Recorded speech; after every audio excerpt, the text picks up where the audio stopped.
Ora, vamos começar então. Onde é que ficámos no final? Chegámos a dar o som? Jason? Não. Não, o som. Ah, o som? Acho que não. Não, acho que não. O senhor também falou de não podia ver os sons ao mesmo tempo. não, já falou que É. só pode ser em ou MIDI, acho que Pois é, Não é só, mas convém. Convém. Convém porque é melhor. Just because. Aliás, aqui só OG ou PNG vão ser os vossos melhores amigos. Isto é o final do curso. Claro, para não sermos processados pela, no caso, MP3. Fará foi nesse serviço.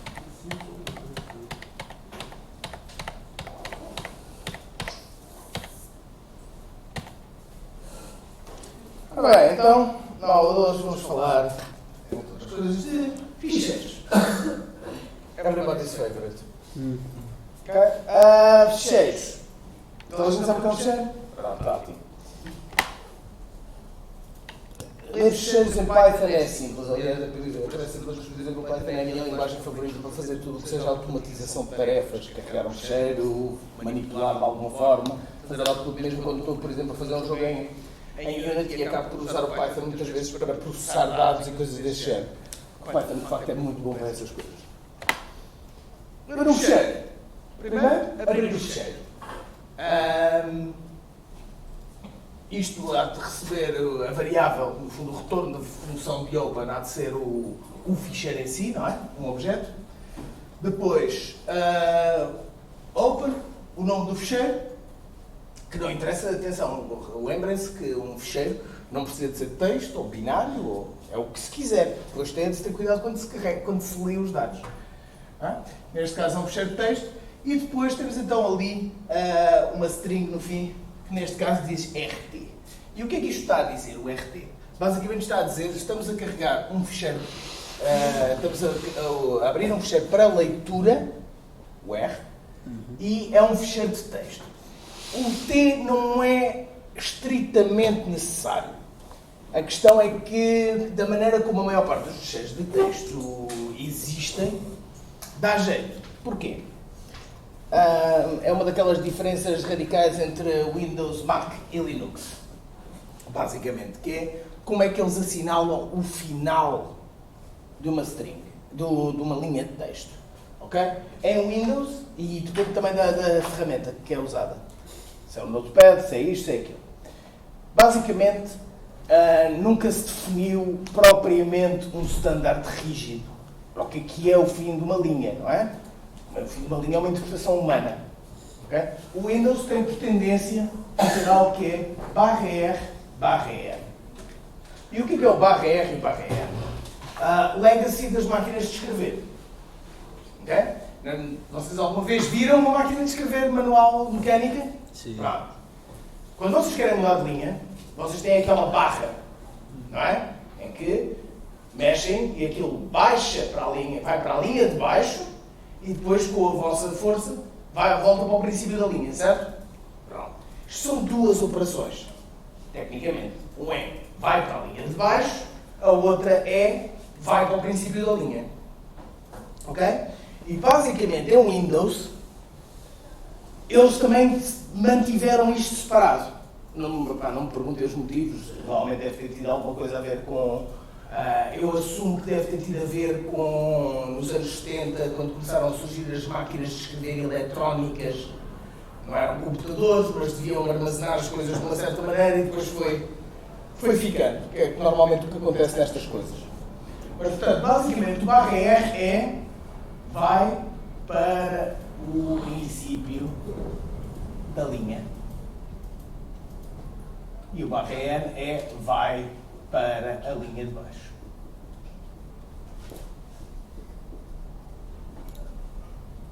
Ok? Mas isto é comum em Windows. Mas, por exemplo, não é tão comum em Mac, em que eles só põem o /N e isso assume que é vai para a linha de baixo e para o princípio. Etc. Ou seja, há aqui um problema de interpretação do que é o /N. Qual é que é a consequência? Se vocês não abrem um ficheiro com o T, ele não vai interpretar. Ele vai chegar a um /R e vai dizer é a próxima linha. O que vocês arriscam-se então que a vossa string seja a string, Um /R que vocês não veem, porque é um código especial. Ou seja, quando vocês vão comparar, por exemplo, se estiverem a comparar, ele vai dizer, não são iguais. E vocês estão a olhar para ela e a ver que é exatamente igual. Okay? Portanto, quando é um fecheiro de texto, convém abrir como sendo formato de texto. Porque ele aí vai efetuar uma série de conversões. Claro que isto não é uma coisa 100% accurate, etc., porque depois também vai depender da ferramenta de edição que vocês usam para texto. Isto é, a maior parte delas respeitam a regra, Windows ou Mac, mas há algumas, por exemplo o Emacs, como nasceu no Linux, aliás, como nasceu no Unix, tem tendência a não respeitar. Ou seja, põe só /Ns, não põe /R. Portanto, em princípio, se abrirem um fecheiro de texto com o T, não deve haver problemas. Mas se começarem a ver que têm tipo comparações e coisas do género que não estão a funcionar bem, that's probably why. Vamos ver, modo de abertura. Read, fecheiro de texto. Ok? A seguir, podemos ler uma linha. Para isso, esta é a variável que vai receber file, que é este file aqui, ponto readline. Simple enough, isto lê uma linha de texto. Ou seja, até ao primeiro /R/N que ele encontrar, no caso do Windows. E no final, temos de fechar o fecheiro. Em princípio, as aplicações, quando acabam, fecham os fecheiros, sozinhas. Mas pode não acontecer. E é isso que acontece, por exemplo, às vezes, quando vocês não conseguem apagar um fecheiro. E terem que reiniciar o computador ou qualquer coisa do género, é porque uma aplicação não permitiu, não saiu em condições e, portanto, não fechou o fecheiro. Um fecheiro que está aberto para leitura não pode ser apagado, não quer dizer que não possa ser escrito. Ou seja, um fecheiro pode ser alterado enquanto tu estás a ler. Não há nenhum enforcing de regras a esse nível. Até porque pode ser importante. Pensem num fecheiro de log. Então, está-se a escrever continuamente para o fecheiro e alguma outra, depois podem ter uma tool qualquer que está a ler um fecheiro de log e, portanto, querem ir vendo o texto que vai sendo gerado. Portanto, o programa completo seria isto e faria qualquer coisa deste género. Aqui eu estou a usar um fecheiro que tem um lorem ipsum, apesar de que se eu tivesse feito estes slides depois do meu jogo do Okapi, provavelmente teria sido um Cthulhu Fathaga, por causa das coisas. Agora mesmo também são que jogo que se consegue ler. Bem, quer dizer, eu discutiria se consegue ler. Mas pronto, parece sempre que um gajo vai invocar assim os demónios. Isso já lá tínhamos já. Which is pretty cool. I need help with code. O Laura me pessoa de download assim, qualquer coisa. Estava tudo escrito.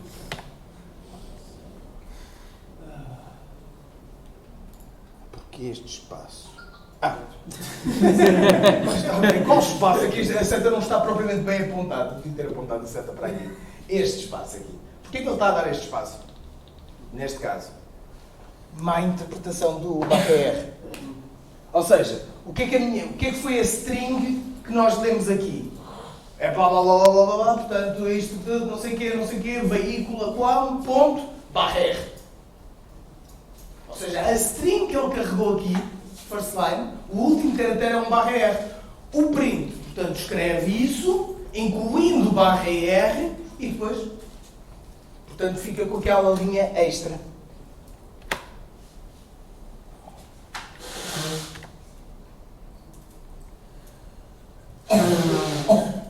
Por exemplo, se quiséssemos ler todas as linhas de um fecheiro, neste caso, all lines file.readlines, reparar o plural ali. Enquanto o readline devolve uma string, o readlines devolve uma lista de strings. E depois a seguir podemos iterá-las, neste caso, escrever tudo. Novamente, cada vez que ele está ali a ler um /R, porque quando este fecheiro foi gravado, isto foi gravado diretamente da net, portanto não tinha as formatações certas para o RT conseguir resolver o problema. Agora, temos o Python, felizmente, por exemplo, que o Python é porreiro, pode resolver isso sozinho. Ou seja, com um line.strip, que vai tirar o espaço, tudo o que é o chamado white space do princípio da linha da string e do fim. E barra R's, barra N's, etc. são considerados white space. Portanto, e então, neste caso, já não faz aquele problemazito. Modos de abertura de um fecheiro. Nós já vimos o read. O write, o W. Se o fecheiro já existir, será apagado. Se não existir, será criado. Pronto, está preparado para a escrita. Se vocês tentarem escrever num fecheiro que foi aberto para leitura, vai falhar. Okay? Se vocês tentarem ler num fecheiro que foi aberto para escrita, vai falhar. Depois temos o append. Se o fecheiro já existir, um novo conteúdo é acrescentado no fim, caso contrário está criado. Um exemplo disso seria, por exemplo, um fecheiro de log, em que vocês querem preservar os logs da sessão anterior ou qualquer coisa assim do género. Cuidado que isso pode ficar bastante grande, obviamente. Depois temos então o T e temos o modo binário B. Dependendo da linguagem de programação, porque isto é muito parecido com o que vocês têm em C também, é o mesmo formato. Mas dependendo da linguagem de programação, os defaults são uma coisa ou outra. Ou seja, se não puser o T, aquilo é binário. No caso do Python é. Mas no caso do C, não necessariamente. Portanto, convém sempre ser explícito. Se eu quero ler com binário, ponho o B. Se eu quero ler com texto, ponho o T. Não vou confiar em defaults. Aliás, isto é uma boa regra para a vossa vida, de uma forma geral. Em programação, não confiem em defaults. Nunca se sabe quando é que mudam, quando é que vocês não viram bem, qual é que era o default, etc. Para poupar um caractere, acho que não vale a pena. Pronto, modo texto versus modo binário, como eu vos tinha dito, em sistemas baseados em POSIX, ou seja, Mac, Linux, Solaris, Red Hat, etc., não existe diferença. Em sistemas Windows existe o tal problema que eu vos falei.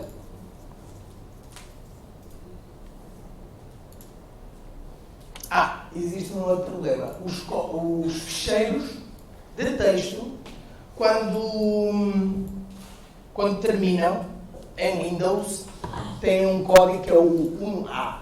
Ou seja, 16. Basicamente, esse caractere é um legado do que foi o precursor do MS-DOS. Ou seja, muito antes do Windows, etc. Sim, estamos a pagar por algo que aconteceu em 1979. Que é os ficheiros de texto acabavam com um código especial. Isto até acontecia em Unix way back. Depois, entretanto, isso desapareceu. Porquê? Porque como é que funciona o sistema de ficheiros? O sistema de ficheiros funciona através de tabelas. Okay? Porquê que vocês, quando têm um ficheiro de 1 tera, um disco de 1 tera, depois quando vão ver o available space é tipo 990 megas ou uma coisa assim, gigas em vez de o 1 tera. Como é que funciona um sistema de ficheiros? Basicamente, tem uma table of contents. Eu vou simplificar. Vou imaginar que não temos diretorias. As diretorias é simplesmente mais um nível nisto. Mas vamos entender que não tem. Então, basicamente, existe ali uma parte no vosso disco, no princípio, no setor 0, que diz assim: o file.txt começa no setor, na posição 0. Vamos imaginar que isto é linear, aquilo é um bocado mais complicado, porque depois aquilo tem armazenado o cilindro, o disco, um disco é formado de várias camadas, etc, etc. Mas vamos entender. Começa bem, nunca seria no 0, porque aí é onde está esta coisa. No 10, que é um bloco de 1024 bytes. Depois usa o 14, o 17, o 11, porque isto depois também tem a ver a fragmentação de um disco. Neste caso, por exemplo, o disco está muito fragmentado, portanto o ficheiro anda em vários bocados. E cada um destes blocos tem uma certa unidade. São todos do mesmo tamanho, etc. Ou seja, precisa de um sítio para armazenar isto. E é por isso que o vosso disco não tem o espaço disponível todo. Ok? Mas isto é hoje em dia. Ou seja, também está aqui alguns o tamanho do ficheiro, 174 bytes, por exemplo. Por acaso teria de ser maior um pouco para 4 setores, mas pronto. Mas isto é agora, em que espaço de disco é ultra barato. Se vocês virem o tamanho e, consequentemente, o preço de um disco na década de 60, não sei se já viram alguma vez.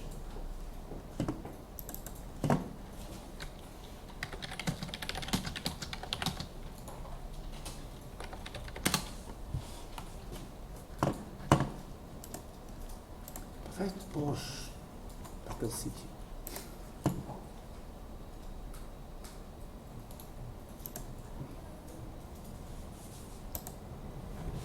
Isto era um disco rígido de 5 MB. Okay? Como podem imaginar, isto era estupidamente caro e não havia propriamente muito mais espaço de armazenamento. Isto era basicamente algo que era instalado numa máquina que depois servia de 100, 150 utilizadores. Okay? Portanto, todos ali é que. E pá, estás a ocupar 10 capas! Bruto.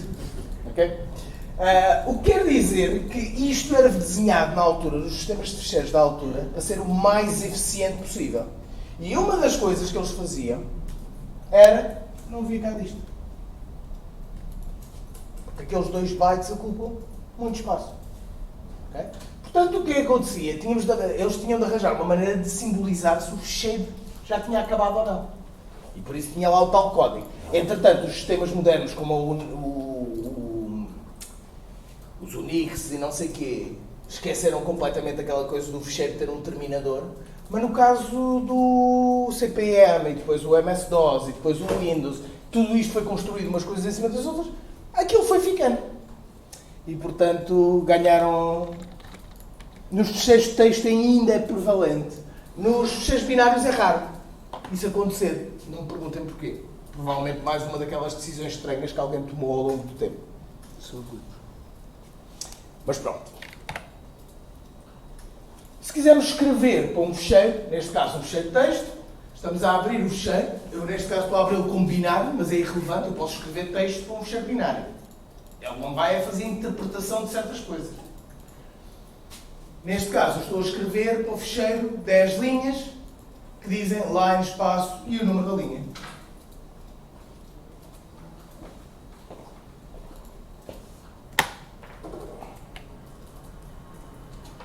Ok, ficheiros. We're clear?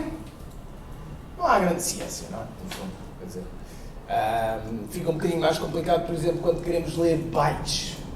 Byte a byte, etc. Mas o Python não é muito bom para isso e, a regra geral, não é muito usado para esse tipo de coisas. É mais usado para trabalhar com ficheiros de texto e coisas desse género e ele consegue ser muito eficiente a fazê-lo. Reparar, just because, que a nível de memória, aqui, quando eu abro o ficheiro, eu não estou a carregar o ficheiro para a memória. Isso é importante. Eu só estou a abrir o ficheiro. E um ficheiro basicamente é um ponteiro para aqui. E cada vez que eu carrego alguma coisa, eu ando aqui. Ou seja, eu não estou a gastar a memória. Aqui, quando eu faço all lines igual a file.readlines, aqui estou a carregar um ficheiro inteiro para a memória. Okay? Portanto, o abrir um ficheiro não gasta muita memória. Porque é um ficheiro de 10 GB ou um ficheiro de 1K é exatamente igual a abrir um ficheiro. Certo? Agora vamos falar então um bocado de JSON. JSON foi algo que surgiu no JavaScript, e daí o nome, JavaScript Object Notation. E essencialmente é um formato para exprimir dados. Existem muitos formatos para exprimir dados, vocês conhecem alguns, acho eu, o XML. Já ouviram falar em XML? Pronto, é um formato. Só que o XML, por exemplo, é um formato ultra rígido. Ou seja, o XML é ótimo quando nós sabemos exatamente que tipo de dados é que nós vamos ter. Porque é possível usar ferramentas que validam se esses dados estão corretamente formatados, etc. O JSON é muito mais freeform. É tipo o freestyle dos formatos de ficheiros. É um formato aberto que usa texto legível para transferir dados em formato chave-valor, ou seja, é como se fosse um dicionário. A maior parte das linguagens de alto nível têm bibliotecas default para ler e escrever JSON. JavaScript, no caso do JavaScript, é ultra nativo. No caso do Python, é bastante nativo. O Java tem ferramentas, o C# também tem ferramentas. Só as linguagens de médio e baixo nível é que não têm nada by default e mesmo assim existem pelo menos 10.000 bibliotecas para carregar JSON. Porque é um bom formato, é um formato simples. O Python tem suporte nativo, ou seja, pertence à biblioteca standard do Python. para ler e escrever JSON e suporta objetos simples. Já vamos ver exatamente o que isto quer dizer. Para objetos mais complexos, é preferível usar outras bibliotecas que também são fáceis de utilizar. Isto é o fecheiro JSON, basicamente. Como eu vos disse, funciona como um dicionário.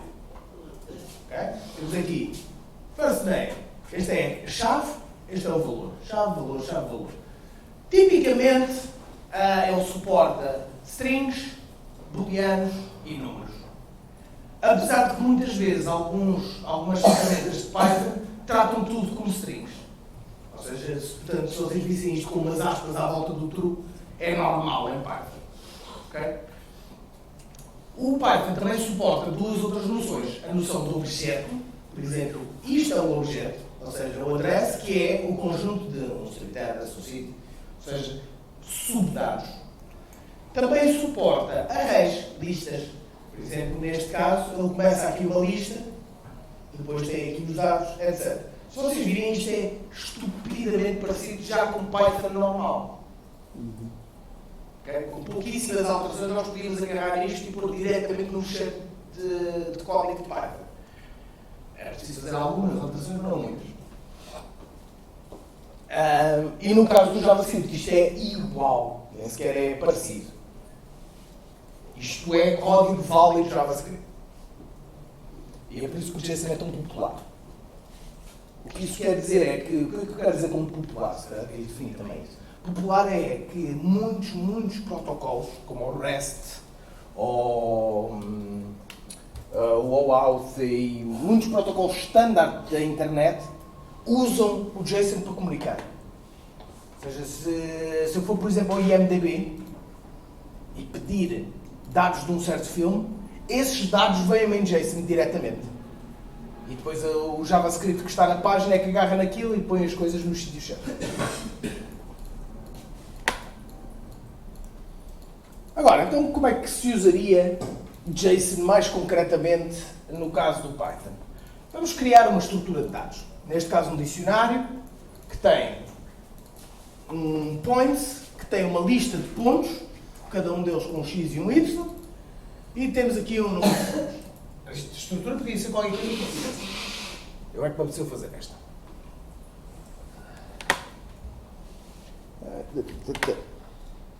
Se eu escrever aquela estrutura, usando as minhas funções normais de Python, print data, se vocês repararem isto, já é estupidamente parecido com Python, com JSON.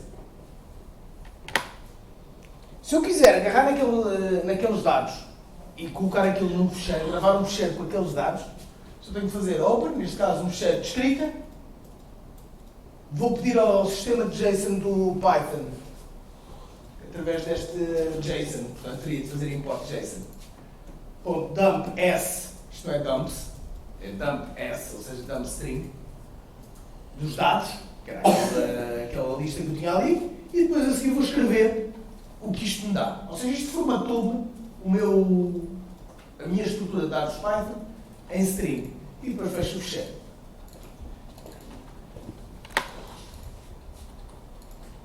Ok? Até ali, tudo bem. Até quase que dava para agarrar e fazer tudo string. Só íamos ter alguns problemazinhos pequenos. Esta parte interessante é quando agora queremos reconstruir a estrutura. Ou seja, temos um fecheiro de texto que tem basicamente isto lá dentro. E nós queremos carregar isto para o nosso programa. Portanto, novamente, podemos fazer import JSON, abrimos o fecheiro, neste caso para a leitura, vamos buscar esses dados, neste caso o .read, file.read vai ler todo o fecheiro, para um array. Não aconselho a fazer isto com fecheiros muito grandes. Depois, a seguir, data igual a JSON load s, portanto, load from string, JSON data, que é aquilo que fomos buscar ali. Escrevemos os dados, etc. E isto vai recriar a estrutura exatamente como ela era. Se vocês olharem para isto e para isto, é exatamente a mesma coisa. Portanto, facilmente nós agarramos em dados, metemos em JSON, agarramos em JSON e metemos diretamente na nossa aplicação. End-to-end, para o projeto de matemática, pode ser interessante usar JSON para fazer o modelo 3D que depois vocês desenham. que é relativamente fácil vocês fazerem um importador que agarra, divide aquilo em polígonos, etc. Depois dá trabalho escrever polígonos à mão, mas...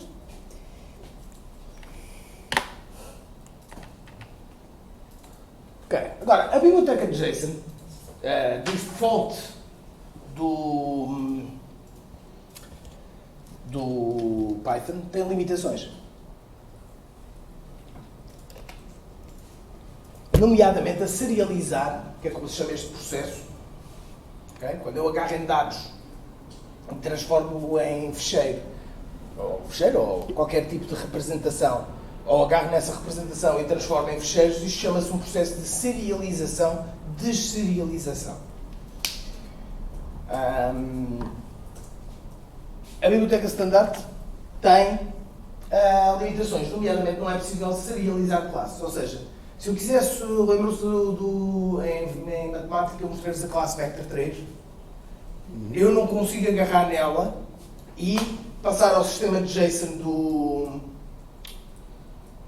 do Python e ele transformar naquilo em JSON válido, que é uma tristeza.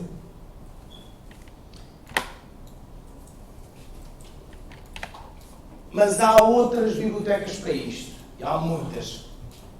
E, regra geral, elas são simples de usar. Por exemplo, nomeadamente o Marshmallow Data Class ou o JSON Pickle. Eu gosto do JSON Pickle porque é simples de usar. E então essa biblioteca conseguimos usar para agarrar um vector 3 e, mais importante, ir buscar um vector 3. Para coisas simples, como guardar opções do jogador, por exemplo, se vocês quiserem fazer high scores ou qualquer coisa desse género, o sistema default serve perfeitamente. É o que eu uso, por exemplo, no PySteroids. Ok? Dúvidas acerca disto?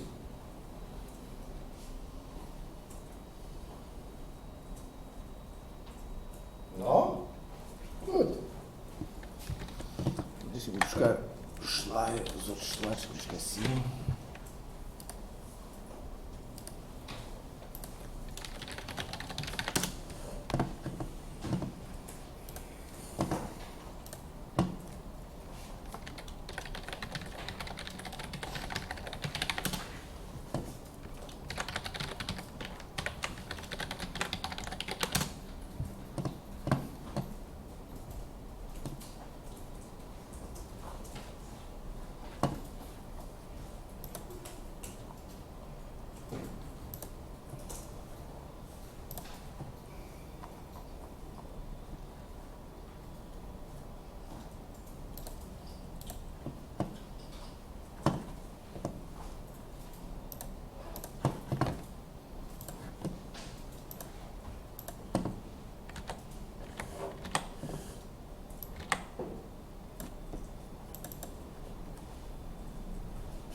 Ok, então vamos falar dos últimos tópicos de fundamentos. São coisas mais avançadas. Exceções, asserções e como fazer um executável a partir do Python, porque dá jeito, não é? Ninguém quer distribuir um jogo com fecheiro.py e depois dizer ao utilizador gravem, vão instalar esta coisa e esta biblioteca e esta outra e depois corram.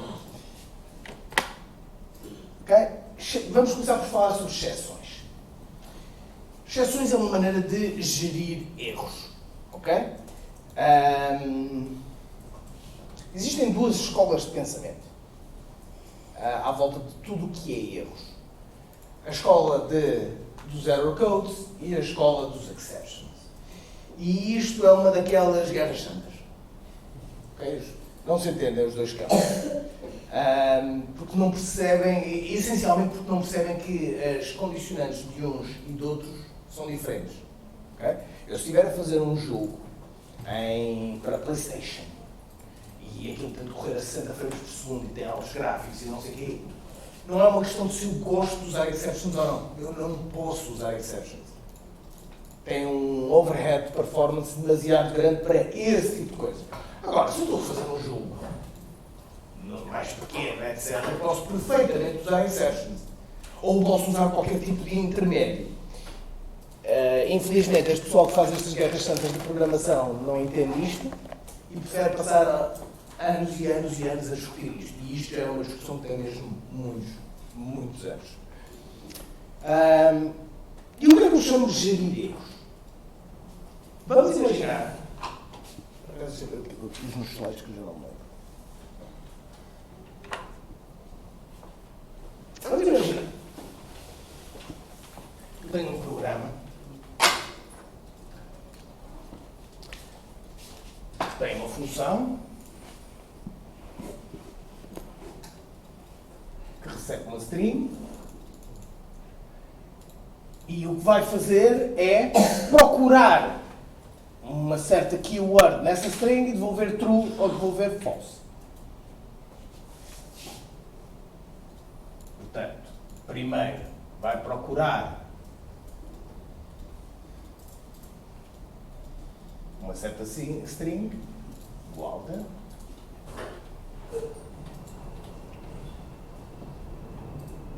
se isto for igual a menos 1, return false, else return true.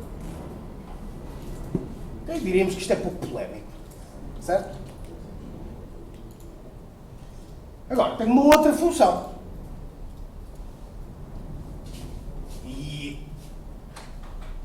Portanto, isto em vez de retornar...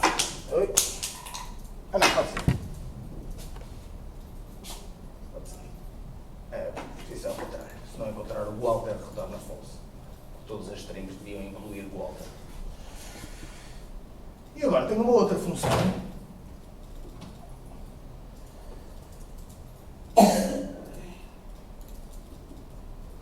Que vai fazer um file igual a open qualquer coisa, vai ler a primeira linha,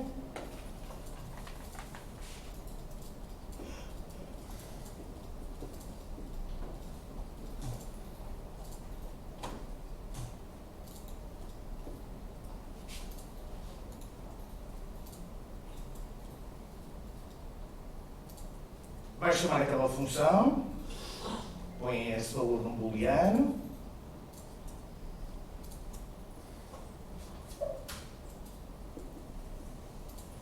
e depois vai substituir o Walter. Aliás, aqui vamos fazer antes assim. Esta função devolve o index.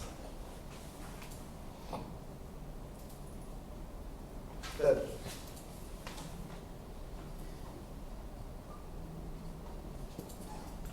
e aqui vai remover o primeiro caractere dessa string. Portanto, e retorna isso.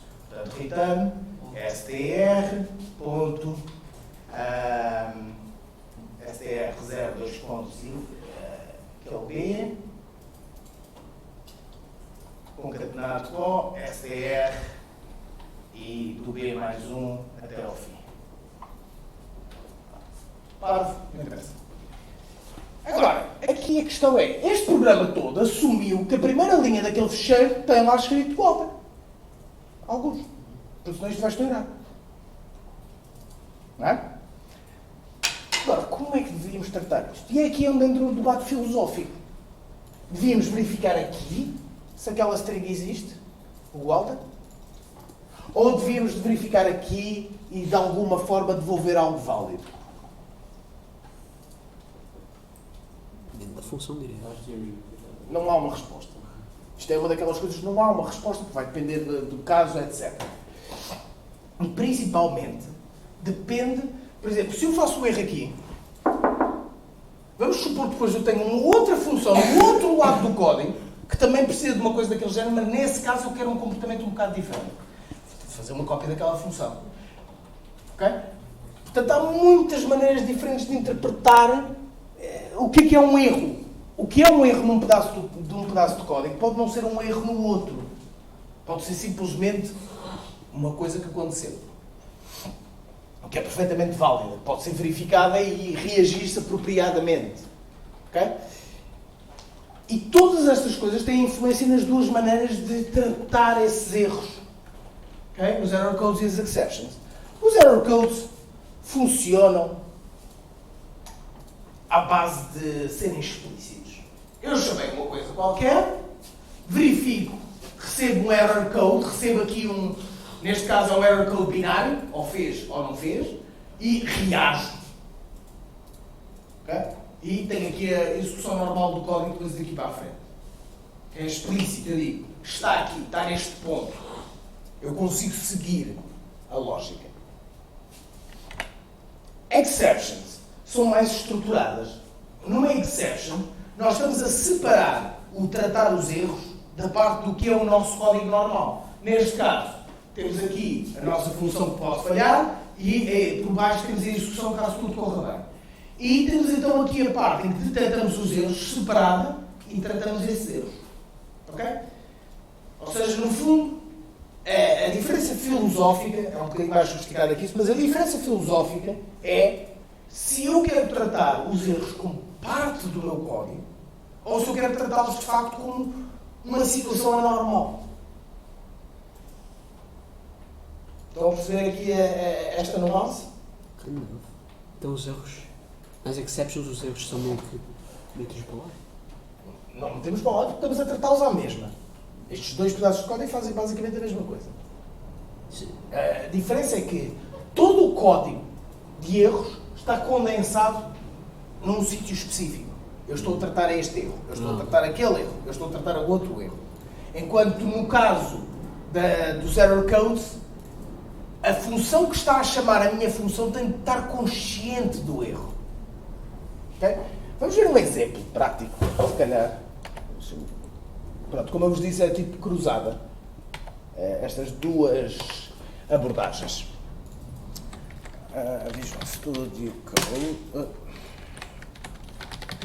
Isto é mesmo add insult to injury. Vou fazer aqui uma função. Só por. Okay? Eu tenho uma função.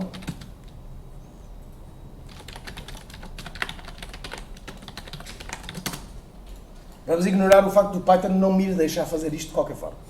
Mas pronto. E esta função devolve-me o A a dividir pelo B. Certo? E tenho aqui A igual a 10, B igual a 5, divide number, A e B. Pronto. Se eu correr isto funciona bem e aparece-me o 2. Ok? Correto. E se eu dividir por 0? Não interessa o que o Python vai fazer, ele vai fazer aquilo que é correto. Agora, nós sabemos que isto é um erro. Certo? Não podemos dividir por 0. Então o que é que devíamos fazer? Se fizéssemos uma função de divide number, o que é que devíamos fazer? Nós sabemos que isto pode acontecer, porque em particular em jogos, nós dependemos de impulsos do utilizador e coisas do género, então as coisas podem correr mal. Simplesmente, não é? Portanto, o que é suposto nós fazermos? Podíamos fazer muita coisa. Podíamos aqui verificar. Fazer uma função robusta. If B igual a 0. E então o quê? O que é que devolvemos? Tecnicamente, a divisão do número por 0 devia ser o mais perto de infinito possível. Não é? Sim. Portanto, então, return.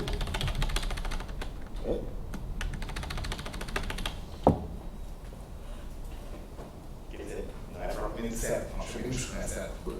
Eu até podia buscar o valor do número mais alto que é possível armazenar. Continua a ser certo. Ou podia dar erro. Ok? Ou podia dar um erro. Ou seja, mas então aí já complicamos aqui isto. Então a nossa função, neste caso, já tinha de ter um C também. Ok? Este C é o A dividido por B. If B igual a 0, return false. E aqui neste caso, return true. E então aqui já não podíamos fazer assim. Tínhamos de agarrar aqui numa variável C, que não interessa como é que é inicializada. If divide number ABC. Print C. Else print Divide by zero.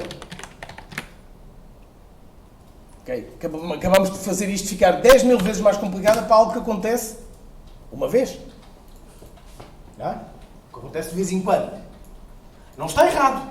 Esta é a abordagem error code. Às vezes, neste caso, pode ser um bocado estúpido e overkill, mas é válido. É uma maneira de fazer as coisas. Porque vocês estão não pensem numa função para dividir por zero, mas vamos imaginar uma função que devolve a interseção de duas linhas. Duas linhas infinitas. Ora, duas linhas infinitas, em 2D, colidem quase de certeza eventualmente. A não ser que sejam paralelas. Ou seja, o caso paralelo é uma exceção. Acontece. Mas é raro. Okay? What's my point? Em sistemas baseados em error handling, as funções que estão a chamar as outras funções têm de estar sempre conscientes do que pode correr mal. Têm de saber. Não conseguem lidar com a exceção. Com aquilo que acontece de vez em quando. E obriga a misturar o código todo. O código de erro e o código normal. Não é? Quer dizer, tive de fazer aqui um if, tenho aqui o código quando a coisa corre bem, quando a coisa corre mal. E provavelmente, se ainda tivesse mais resultados que dependiam disto, tinha de pôr aqui dentro deste if, da continuidade, o código quando a coisa corre bem. O código fica mais confuso. Tem outras vantagens. É mais rápido, em termos de performance. Apesar de que a diferença hoje em dia nos computadores modernos é marginal. E garante que tudo, um monte de coisas correm bem. A outra possibilidade é aquilo que o Python gosta de fazer by default. Okay? São exceções. Eu reforço que o que eu estou a dizer sobre exceções não tem um one true answer. Vocês é que têm de decidir o que é melhor num caso, o que é melhor no outro, e isto vai depender da vossa prática, isto vai depender das empresas onde vocês vão trabalhar. Umas gostam de fazer a coisa de uma maneira, outras gostam de fazer a coisa de outra. Okay? Por isso têm de estar conscientes que existem estas duas maneiras. No caso do Python, em sua condição normal, se eu fizer isto,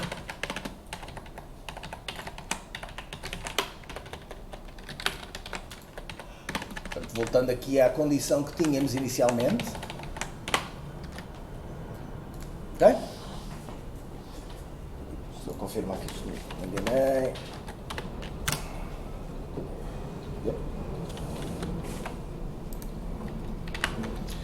O que o Python faz, em condições normais, é lançar uma exceção.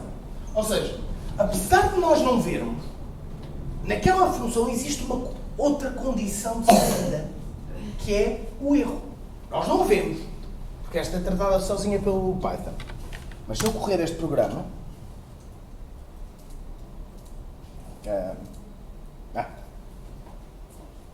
ele lançou uma exceção. Prefiro ver isto mesmo na linha de comando, para não confundir mais.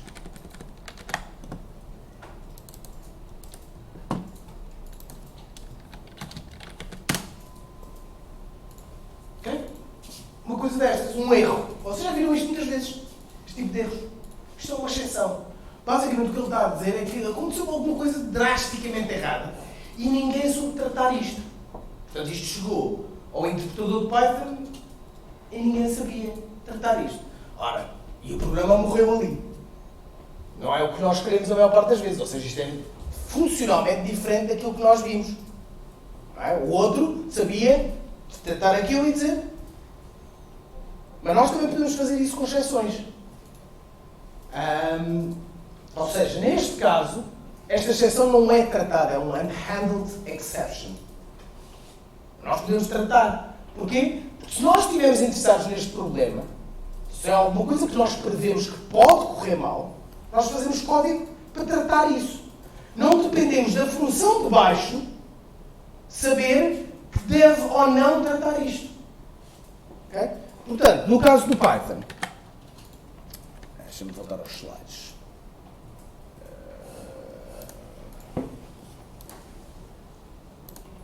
Então.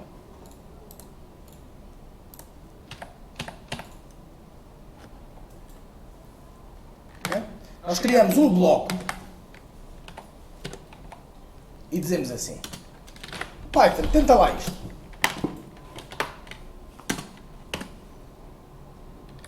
E se houver uma exceção,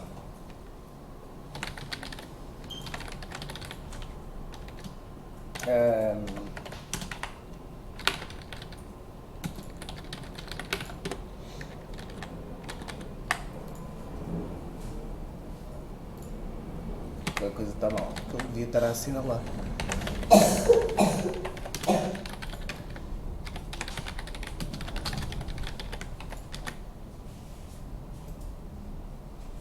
Como é que se chama? Eu devia ter revisto isto. Não?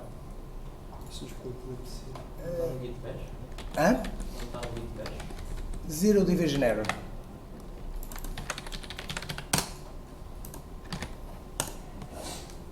E se eu correr isto agora? Isso começa. Ele deu a minha mensagem de erro. O programa continuava a correr. Neste caso, o programa sai à mesma, mas... O que é que eu fiz aqui? Eu passei a responsabilidade de tratar o erro para o outro sítio do código. Para o sítio do código que sabe se as coisas podem correr mal ou não. E pode reagir apropriadamente. Ok? Portanto, basicamente o que estamos a fazer é com este try. Dizemos, olha, o código a seguir, isto pode ter mais linhas. Okay? Isto é como funciona como um if. Tem scope, tem tudo o que é normal. Olha, vais experimentar isto. E se alguma coisa correr mal, se alguém lançar uma exceção, neste caso é o sistema interno que faz a divisão que lança a exceção, mas nós podemos também ter as nossas próprias, já vamos ver como. Se alguma coisa correr mal, vai ver o que é que correu mal e reage apropriadamente. Ok? Portanto, neste caso, estamos à procura da exceção Zero Division Error, e se por acaso esse foi o que lá de dentro foi disparado, ele chama aquele pedaço de código. Okay? Mas, por exemplo, ainda não impedimos tudo. Vamos imaginar que a nossa função agora é um bocadinho diferente. Okay? Vamos definir aqui uma lista. List of numbers. E esta lista tem 1, 4, 7, o 10, o 0. Okay? E agora, aqui, em vez de ser um A e um B, é um IDX1, um IDX2. Global, vamos usar aquela lista de números e vamos dividir, não o número, mas pelo segundo.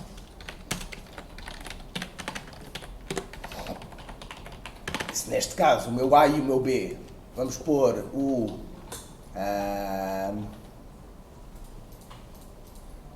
3 vai dividir pelo okay? Se eu correr isto, vai-me dar o 2.5. Okay? O gajo foi buscar o index do 3, o valor que está no index 3, que é o 10, e o valor que está no index 1, que é o 4. Dividiu os dois. Fixe. Okay? E obviamente, neste caso, sem fazermos nenhuma alteração, se for o 0, 1, 2, 3, 4, okay? Estamos a dividir pelo 0, neste caso. O gajo diz-me divided by 0. Até aqui não há propriamente surpresas. E agora se eu disser, olha, divide-me isto pelo 6.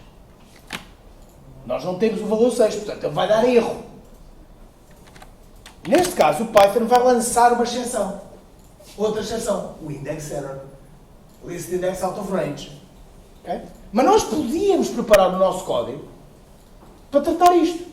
Caso nós soubéssemos que isto poderia acontecer, ou que é possível que aconteça. Porque nós temos pedaços de código que sabemos que isto não acontece. E, portanto, podíamos acrescentar aqui. Except index error.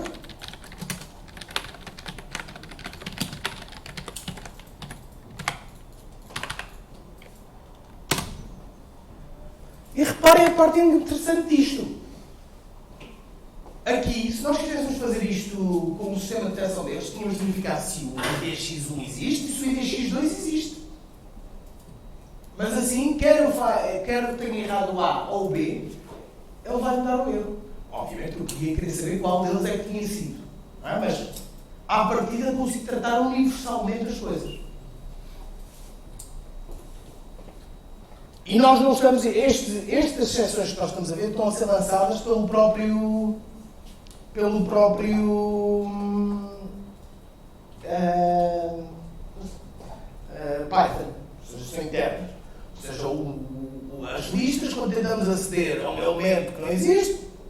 lança aquilo. A divisão, quando nós tentamos dividir por 0, lança aquilo. Chama-se lançar uma exceção. Mas nós podemos criar as nossas próprias. Portanto, isto.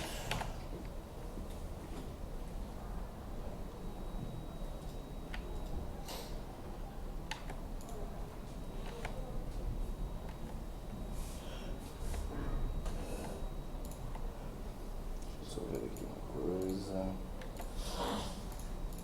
Já mudei estes slides, já os fiz há muito tempo.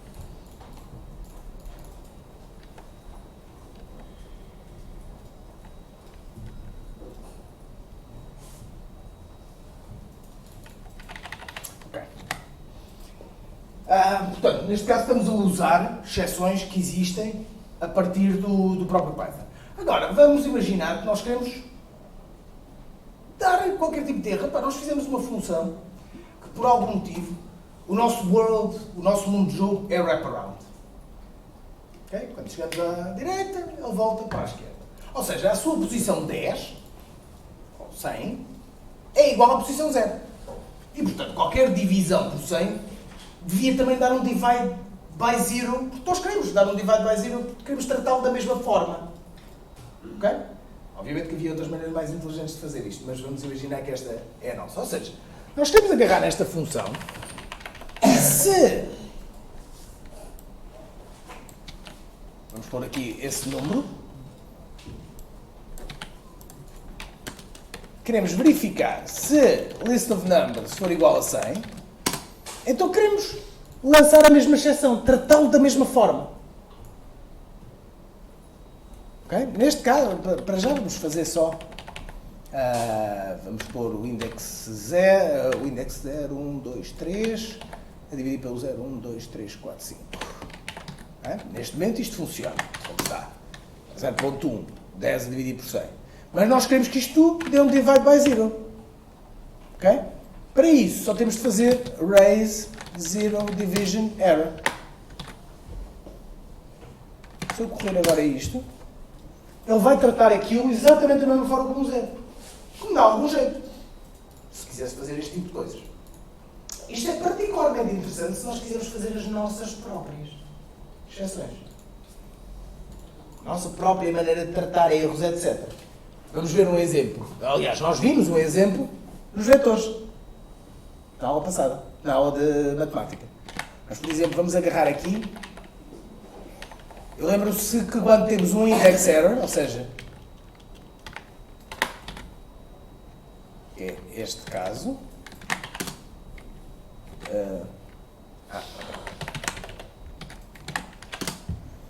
Unknown index, mas não sabemos qual deles é que foi. E nós podíamos querer saber. Certo? Portanto, vamos fazer então um caso especial. E esse caso especial, podemos criar uma classe index error extended extreme. Okay? E isto é um index error. Neste caso. Ou seja, ele vai se comportar como um index error. Quem quiser tratar de index errors, vai tratar disto como um index error à mesma. Sem precisar de saber sobre a minha exceção especial que me diz mais informação. Neste caso, temos então o init, que recebe o self e vai receber o index. Index of index, portanto 0 ou 1, neste caso. Isto vai guardar self.index of index igual a index of index. E também vamos definir, só por causa das coisas, a função que converte isto para uma string. E isso vai fazer, neste caso, vamos copiar isto. Vamos pôr a seguir o string self.index of index e fechar parênteses. Aqui, vamos verificar. If idx1 for menor que 0 or idx1 for maior que len the list of numbers,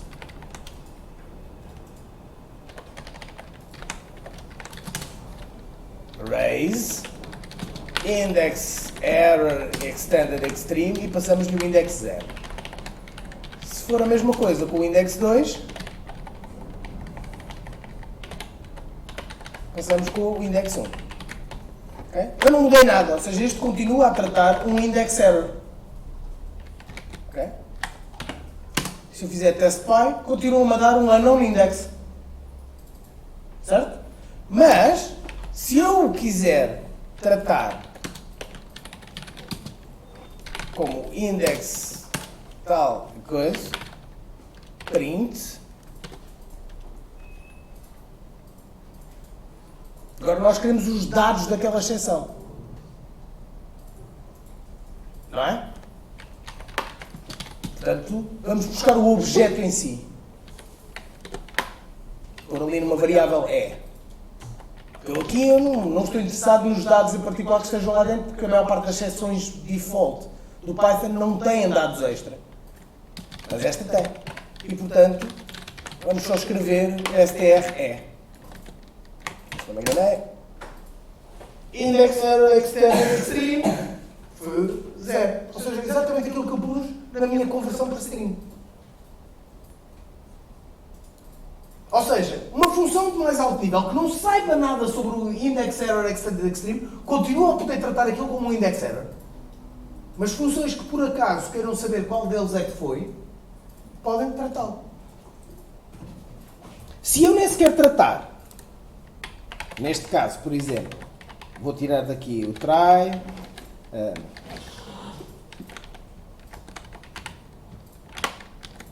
okay? Não estou a tratar a exceção. O que é que acontece? Vemos aquilo que já tínhamos visto de erros normais de Python. Ninguém tratou, eu vou sair da aplicação e vou escrever a string que ele me dá.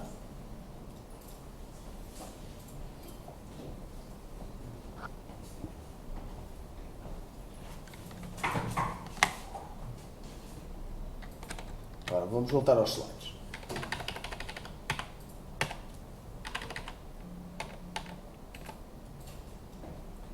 Portanto, agora fazendo aqui um fast forward daquilo que eu estive a dizer durante a última meia hora. Exceções permitem separar o código que gera os erros do código que executa, normalmente, o que pode fazer o código ficar mais fácil de ler e mais limpo. Novamente, aqui o tal exemplo que eu tinha falado. Temos aqui a execução normal, temos aqui se falhar por causa de um value error, o código que acontece se for um index out of range e todos os outros. Nós não precisamos de pôr a exceção. Okay? Se quisermos tratar, aconteça o que acontecer. Um asterisco, if you may. Okay? Que não é propriamente considerado boa prática.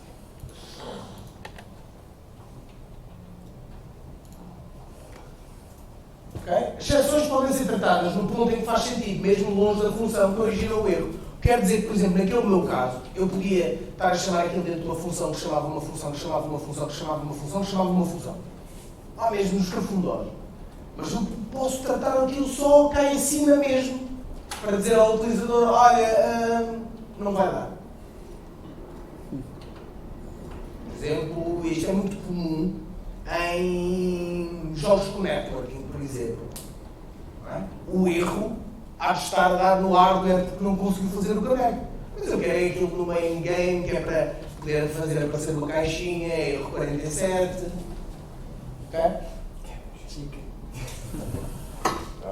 Portanto, eu posso escolher onde é que eu quero tratar o erro em vez de ser obrigado a tratá-lo localmente, que esse é um dos problemas das mensagens de tratar os sistemas com erros. Se tiver uma função, dentro de uma função, dentro de uma função, dentro de uma função, e esta aqui é que deu erro, eu vou ter de andar a tirar esse erro para cima, a devolver códigos de erro para chegar. Ou seja, as exceções é mais elegante nesse sentido.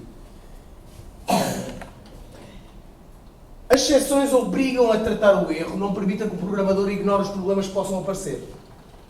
Por exemplo, não verificar se um fecheiro foi de facto aberto antes de o ler.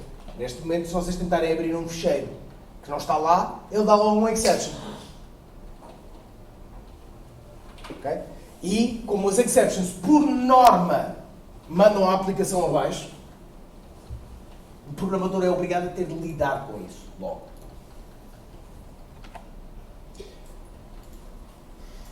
Agora, também tem este inconveniente, isto que eu acabei de dizer como uma vantagem também é uma desvantagem.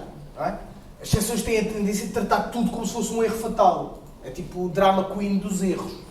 Tipo, ai meu Deus do céu, tentaste aceder a um index que eu não podia, tragédia. Vou-me matar. É basicamente isso, não é? E às vezes nós queremos assim coisas um pouco mais controladas. Mas, lá está, nós podemos tratar isso.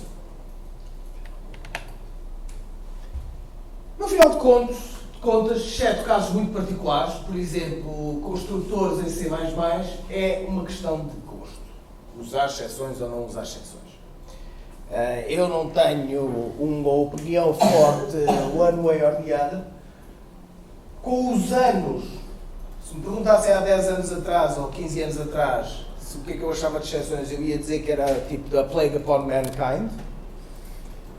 Com os anos estou-me a tornar mais fã. Porque de facto faz o código ficar mais organizado e o impacto que isto tem em performance hoje em dia é negligenciável, enquanto há 15 anos não era. Uma aplicação que usava exceptions, há 15 anos atrás, fazer um jogo com o sistema de exceptions ligado, mesmo em C++, era tipo, não. Computer says não. Aquela pequena baixa de performance era inaceitável. Hoje em dia praticamente não se nota. Portanto, as coisas foram mudando o suficiente para que a opinião também vai mudando.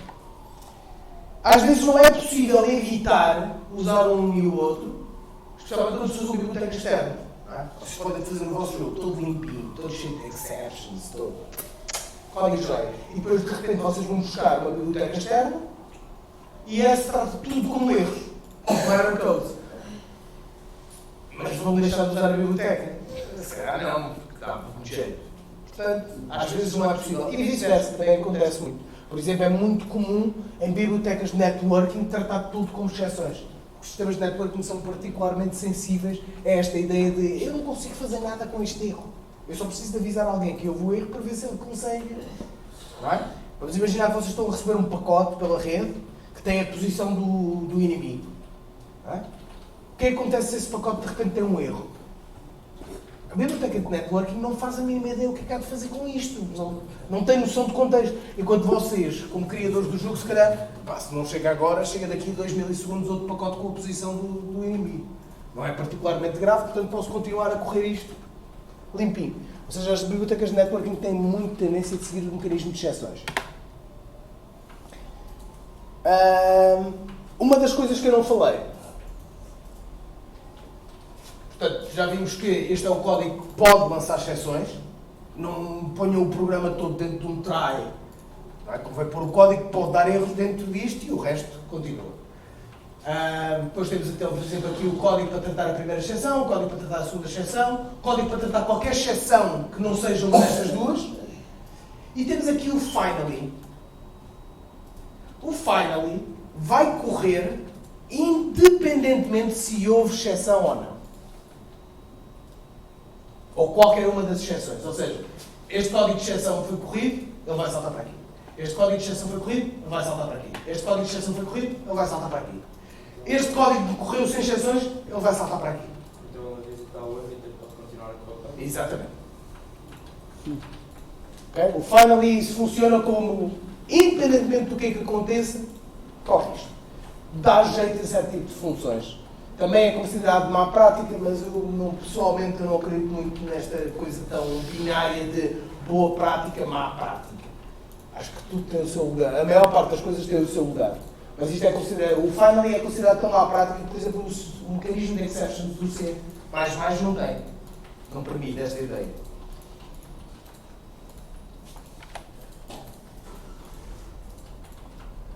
Portanto, isto já foi aquilo que eu falei. Para lançar uma exceção, raise. O Python aqui é um bocadinho diferente. O Python, aquilo que me lembra, é a única linguagem que chama o lançar uma exceção como raise. Ele levanta uma exceção. A maior parte das outras linguagens chama isto de lançar uma exceção, throw. Don't ask. Eles decidirem assim. Mas basicamente, throw ou raise é a mesma coisa. Podemos criar as nossas próprias exceções. Neste caso, que eu tinha feito aqui, a nossa exceção especial, o Index Error Extended Extreme, é um Index Error. Não é? Era essa. Se estamos a querer fazer uma exceção que não está ligada a nenhuma das exceções existentes, tender a dar de exception. Que é este exemplo que eu tenho aqui. Portanto, uma exceção que não é tratada é propagada para a função acima e por aí adiante até chegar ao interpretador, que lança aquele erro que nós vimos.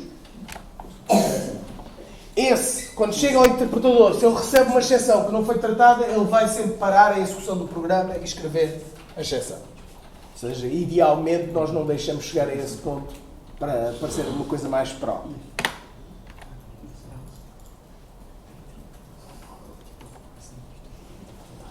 Tinha aqui um exemplo, mas verdadeiramente o outro que eu usei é melhor.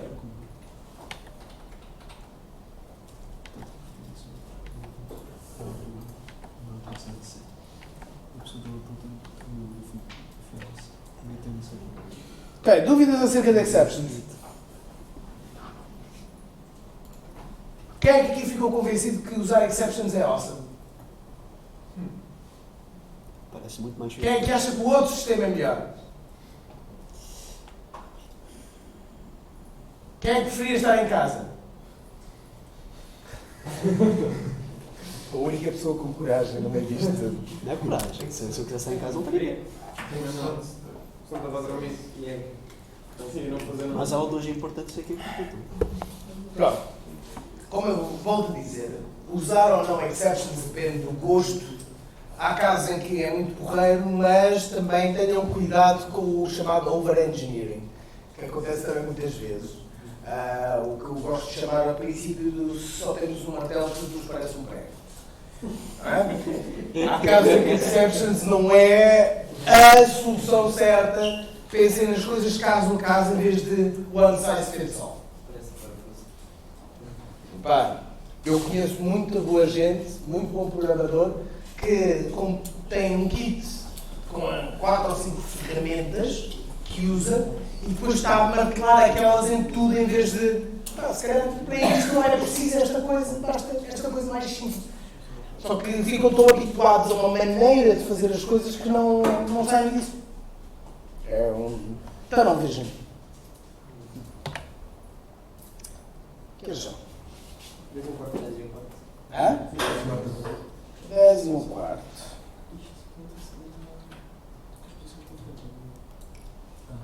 Ok, ainda vamos falar de asserções. Ok, asserções. Asserções é uma ferramenta para usar no debugging. Basicamente, permite-nos dizer, não é? Nós fazemos isto muitas vezes, vocês em particular fazem isto muitas vezes, assumem coisas. Okay? O que uma asserção permite fazer é dizer, neste caso ao Python, mas a maior parte das linguagens de programação tem asserções, permite dizer ao compilador ou ao interpretador quais é que foram as nossas suposições. Que é para caso aquilo não estar, a nossa asserção não está correta, pelo menos termos uma ideia de que ele também detectou e avisar-nos. Basicamente permite parar um programa quando uma situação que não devia acontecer, de facto acontece. Por exemplo, vamos ver uma função para calcular a raiz quadrada. Malta. Vamos ver uma função para calcular a raiz quadrada. Ok? E se eu lhe disser para calcular a raiz quadrada de um número negativo? Obviamente, não temos números complexos, apesar de que o Python tem uma série de bibliotecas para trabalhar com números complexos, e é muito usado para isso, mas neste caso, ele diz math domain error, um value error. Ok? Mas nós, quando fizemos a função da raiz quadrada, nunca imaginámos que alguém pudesse vir a passar um número negativo àquilo. Então nós podemos dizer que esta é a nossa suposição. Pá, nós achamos que o x vai ser sempre maior ou igual a zero. Okay? O que é que ganhamos com isto? Obviamente podemos fazer ali um if, fazer um print, etc. A vantagem de usar assertions, que neste caso, se passarmos um número negativo, ele vai dar uma assertion error, que é uma exception também, portanto também pode ser apanhada, etc. E vai dizer o que precisamente estamos a quebrar.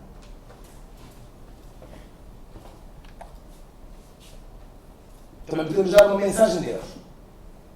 Uma coisa mais verbosa para apontar o que é que queremos, qual é que foi o raciocínio por trás da nossa suposição. Okay? Que aparece ali. Portanto, uma asserção serve para validar suposições, dar erros mais precisos acerca de situações, alertar de problemas previstos, podiam dar problemas, mas que não acreditamos que possam acontecer devido à lógica do problema. Ou seja, nós prevemos que, se aquele número fosse negativo, ia dar erro. Mas achamos que no nosso correio do código isso nunca acontece. Mas, mais vale deixar lá o assertion. Porquê que não usar ifs ou exceções? Porque se tivermos a certeza que o programa está bem computado, podemos desligar completamente os assertions. Ou seja, eu posso compilar o programa e dizer, ignora os assertions. Porque já sei que está bom. Ou seja, enquanto estou em desenvolvimento, assertions são ótimas.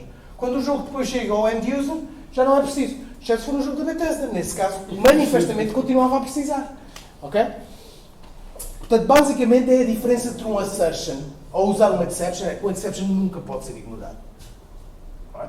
Não interessa se eu estou a compilar aquilo no executável, se está no meu utilizador final, se está em desenvolvimento. Enquanto o assertion é como se quase que um nível que eu posso desligar.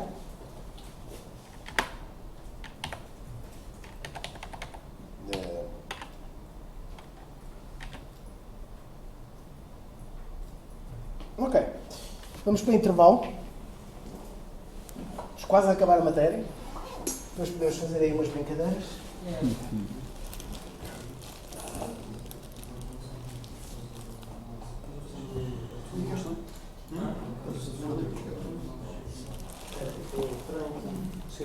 Isso, vocês não têm aulas amanhã, para não? Nós não, o turno não tem. Não íamos ter ido. Não, desculpa, não percebi. Não íamos ter. Neste turno não ia ter qualquer. Mas o turno não tem. Portanto, isto é tipo a vossa última aula. Sim, até janeiro sim. É a última aula. Não, não é a nossa última aula, nós temos aula à tarde também. Se o chefe de console, a minha última aula é amanhã, acaba às 9 da noite. Eu escolhi aqui. É melhor que nada, porque normalmente nós temos aula de história de interfaces ontem, à tarde, só que mudou agora para o Sr. Filipe Luz e nós estamos hoje à tarde, então normalmente nós saímos daqui 1 hora e agora nós temos tipo às 5. Assim, basicamente, uso isso Não é às 9 da noite, mas... Sim, mas normalmente isso não é um problema. O problema normalmente é a sexta-feira antes de ir para férias. Pois. É mais chato, mas... É muito chato. Ainda precisamos ter uma aula de metodologias de inovação e investigação. What? É tão divertido como parece. 712 está tipo mesmo. 712. Ok. É o tamanho da janela do jogo do setor. Uai. Mesmo 280, 720. Mais ou menos isso. Invertei com uma das peças em cima do outro. E esse é 720. Yeah, porque 712, what the É por fuck? causa Da barra. da barra. Anyway, essa parte não é preciso replicar em coisas de não. O setor disse exatamente igual, portanto. Exatamente igual, um bónus, mas acho que a resolução. Eu basicamente só fiz o jogo em 1280 por 720, cabe bem no ecrã 1920 por 1080. Isto não ensino full screen. Pois, mas é... É, não sei. O próprio pai ganha no full screen. Pronto. Relatório. Source code. Google. É verdade ou não? Yeah, mano, achas? Põe documentação do pai ganha. Põe documentação do pai ganha. Acho que não precisa, tem por isso. Estás a dar importa?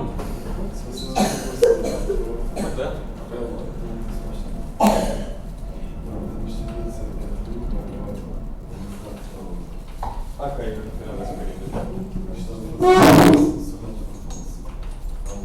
Esta vez que assim desligar a gravação.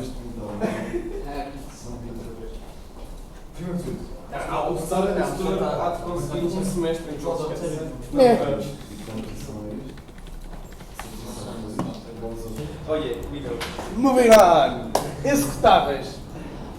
Vocês vão ter de entregar no vosso projeto, além do repositório GitHub, vão ter de entregar o executável do vosso jogo.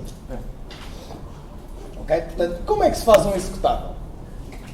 Do Shovel, por certo falar? Sim. Está lá, build. Ora bem, é possível tornar uma aplicação Python num executável normal. Okay? Isto otimiza o código, fazendo com que ele corra mais rápido. Não é muito mais rápido, mas é um bocado. Além de que facilita a distribuição, dá para pôr em Steams e afins, etc. O downside é que fica agarrado a uma plataforma, não é? O executável faz para Windows 64 bits, Windows 32 bits, Mac, Linux, está agarrado à plataforma. Dá jeito também porque não dá para que as pessoas consigam ver o código do jogo, a não ser que tenham uma quantidade de trabalho maior do que seria desejável. Agora, existem várias aplicações para fazer, ou seja, não é parte do Python Standard. No nosso caso, infelizmente há algumas confusões com versões, ou seja, a maneira para fazer isto com Python 2 é completamente diferente de fazer com Python 3. Nós só vamos usar o Python 3 e Python 2 basicamente é legacy neste momento. Ainda é muito usado porque havia muito código feito em Python 2 e a maior parte das pessoas não quer estar a fazer upgrades, não precisa de funcionalidades de Python 3, mas isso acontece. Eu, pessoalmente, vocês podem usar o que quiserem para fazer o executável. O que eu recomendo é o PyInstaller. O PyInstaller instala-se exatamente como qualquer outro módulo Python. pip install PyInstaller ou py-n pip install PyInstaller.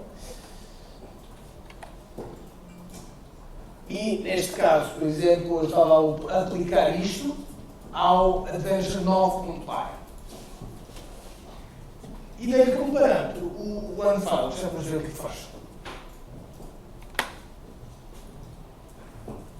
Portanto, basicamente, para criar um executável, é só fazer depois aquilo, em cima do vosso ficheiro principal. Mesmo que vocês tenham vários ficheiros, ele vai olhar para o ficheiro que vocês passam ali, vai ver o que é que ele precisa e vai buscar as outras coisas.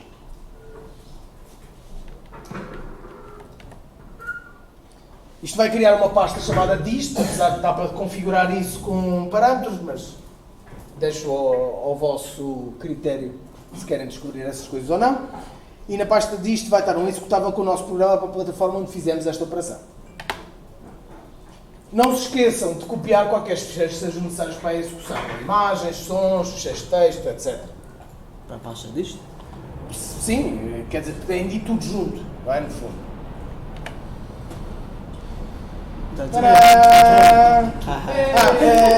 Só por curiosidade, o que é que faz o OneFile, o traço do OneFile? Basicamente só cria um executável, porque senão ele pode criar um executável e uma série de outros ficheiros que têm partes do código, que facilita o trabalho de um hacker que queira ver como é que o vosso jogo funciona lá dentro, e por outro lado eu não vejo exatamente what's the point em ter o meu executável em vários pedaços. Ok? Portanto, fim da matéria! Chegamos ao fim. O resto da aula. Não. Não. It's over for now. Nas restantes aulas vou estar a dar apoio ao projeto final, tirar dúvidas ou a improvisar matéria. E o que eu quero dizer com improvisar matéria? Eu gosto de deixar, em quase todas as aulas que eu dou, eu gosto de deixar ali um espaço para, não é tanto tirar dúvidas, mas como é que faríamos isto? Para aqueles hipotéticos que às vezes o pessoal tem, e que não cabe propriamente em matéria pré-definida, etc. Portanto, no caso desta aula, deixo-me ao vosso critério, porque vocês são maiores e vacinais, acho eu, todos, ninguém tem menos de 18 anos, não.